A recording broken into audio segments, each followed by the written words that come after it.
ప్రచురించారు. Phone tapping case విచారణలో దూకుడు ప్రదర్శిస్తున్న సిట్ ట్విస్టుల మీద ట్విస్టులు ఇస్తుంది. సిట్ సిపి సజ్జనార్ నేతృత్వంలో కొత్త సిట్ ఏర్పాటు చేయగా ఈ దర్యాప్తు బృందం దూకుడుగా వెళుతుంది. ఇప్పటికే ఈ కేసులో ప్రధాన నిందితుడిగా ఉన్న ఎస్ఐబి మాజీ చీఫ్ ప్రభాకర్ రావును విచారించిన సిట్ ఇప్పుడు రాజకీయ నాయకులపైన ఫోకస్ పెట్టింది. గురువారం సీఎం సోదరుడు కొండల్రెడ్డి విచారణకు రావాలని సిట్ నోటీసులు ఇచ్చింది. గురువారం ఉదయం జూబ్లీహిల్స్ పోలీస్ స్టేషన్ పరిధిలో ఉన్న సిట్ కార్యాలయానికి విచారణకు హాజరు కావాలని ఆ నోటీసులో పేర్కొన్నారు. 2024కు ముందు రేవంత్ రెడ్డి పిసిసి చీఫ్గా ఉన్న సమయంలో ఆయన సోదరుడు కొండల్రెడ్డి ఫోన్ కూడా ట్యాప్ అయినట్లుగా సిట్ అధికారులు విచారణలో గుర్తించారు. ఈ మేరకు ఆయన విచారించి స్టేట్మెంట్ను రికార్డు చేయనున్నారు. మనకి తెలుసు, తెలంగాణ రాష్ట్రాన్ని కాక ఇది మొత్తం భారతదేశాన్ని కూడా ఒక కుదిపేసిన ఇష్యూ ఏదైనా ఉందంటే అదే ఫోన్ ట్యాపింగ్. ఈ ఫోన్ ట్యాపింగ్ విషయంలో మరి ఎవరైనా కూడా ఒక ఫోన్ ట్యాపింగ్ చేయటం అంటే చాలా దారుణమైన పని. అది కంప్లీట్గా ఇల్లీగల్. ఫోన్ ట్యాపింగ్ ఉగ్రవాదులకు సంబంధించో ఉగ్రవాదుల కదలికలకు సంబంధించో కేంద్ర ప్రభుత్వ ఆధీనంలో కొన్ని పర్మిషన్లు తీసుకుని మాత్రమే ఎవరి ఫోన్ అయినా ట్యాప్ చేసే అవకాశం ఉంటుంది. అలా కాకుండా తమ స్వార్థ ప్రయోజనాల కోసం, రాజకీయ ప్రయోజనాల కోసం ఎదరోళ్ళు ఇళ్లల్లో ఏం మాట్లాడుకుంటున్నారో అని వినే ఈ ఫోన్ ట్యాపింగ్కి సంబంధించిన విషయం చాలా సీరియస్గా పరిగణలోకి తీసుకుంది ప్రభుత్వం. అదేవిధంగా దీనికి సజ్జనార్ నేతృత్వంలో సిట్ ఏర్పాటు చేస్తుంది.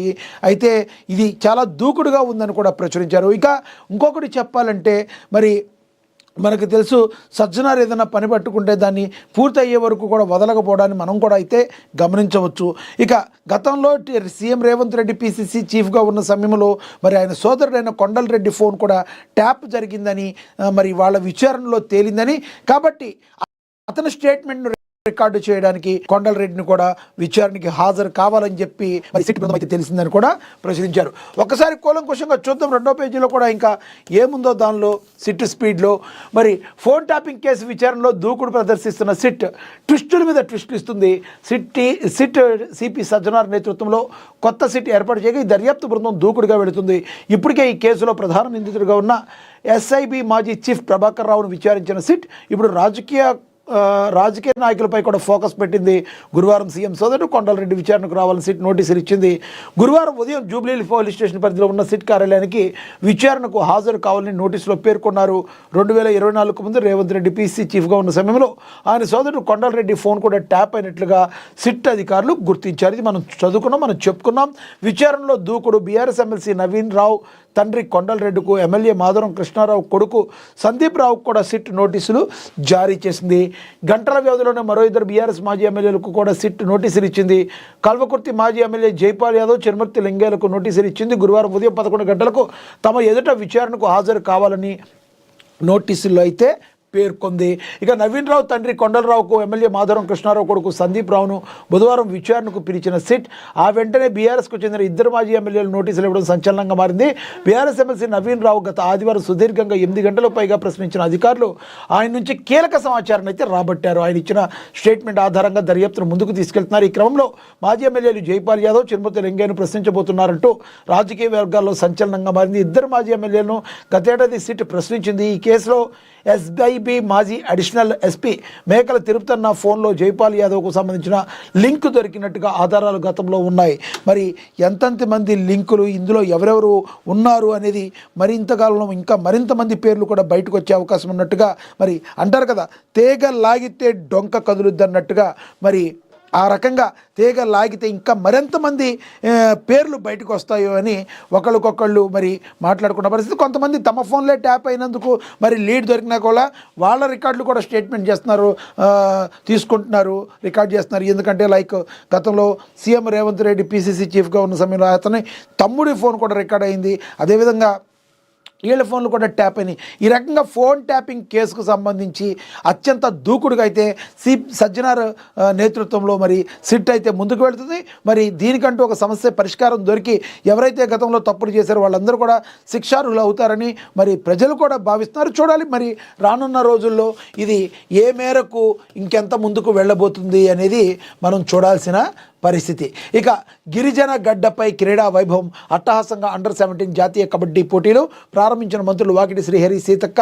గిరిజన ప్రాంతంలో జాతీయ స్థాయిలో పోటీలు రాష్ట్ర ప్రభుత్వ క్రీడా విధానానికి నిదర్శనం క్రీడా శాఖ మంత్రి వాకిటి శ్రీహరి తెలిపారు. భద్రాద్రి కొత్తగూడెం జిల్లా మారుమూల ఏజెన్సీ ప్రాంతం పిరపాక మండలం ఏడళ్ల బయ్యారం జిల్లా పరిషత్ ఉన్నత పాఠశాల ప్రాంగణంలో 69వ ఎస్జీఎఫ్ అండర్-17 బాలుర జాతీయ కబడ్డీ ఛాంపియన్షిప్ పోటీలు బుధవారం ప్రారంభమయ్యాయి. ఈ ప్రతిష్టాత్మక జాతీయ స్థాయి క్రీడా పోటీలకు ముఖ్య అతిథులుగా భద్రాద్రి కొత్తగూడెం జిల్లా ఇన్ఛార్జ్ వాకిట శ్రీహరి కావచ్చు, అదేవిధంగా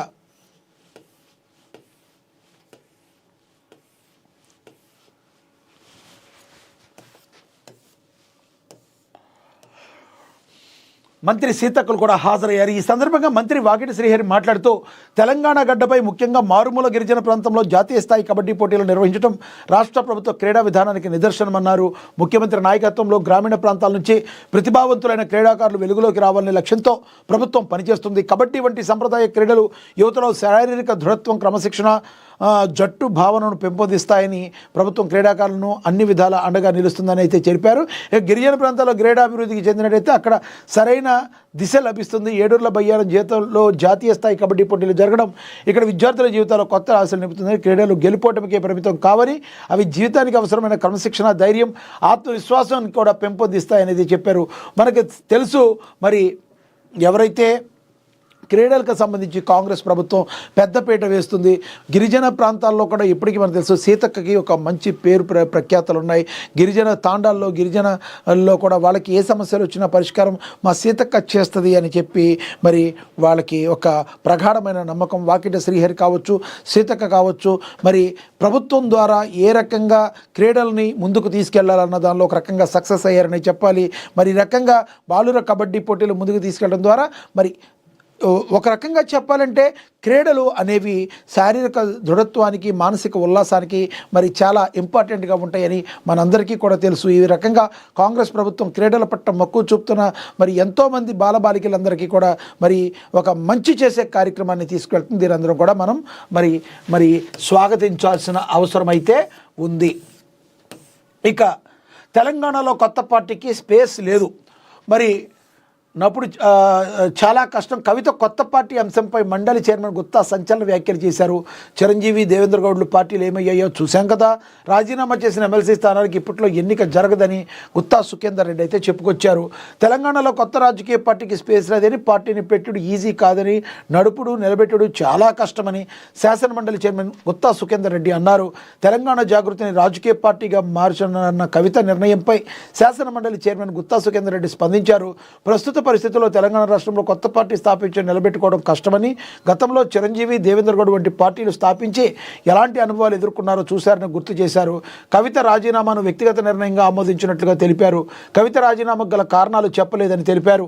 తెలంగాణ జాగృతిని రాజకీయ పార్టీగా మారుస్తానంటూ ఎమ్మెల్సీ కల్వకుంట్ల కవిత ప్రకటించిన సంగతి తెలిసిందే. ఈ క్రమంలో తెలంగాణ శాసనమండలి చైర్మన్ గుత్తా సుఖేందర్ రెడ్డి కవిత కొత్త పార్టీ అంశంపై స్పందించారు, కీలక వ్యాఖ్యలు చేశారు. ప్రస్తుత పరిస్థితుల్లో తెలంగాణలో కొత్త రాజకీయ పార్టీ స్థాపించి మనుగడ సాధించడం కష్టమన్నారు. ఇప్పటికే చాలా రాజకీయ పార్టీలు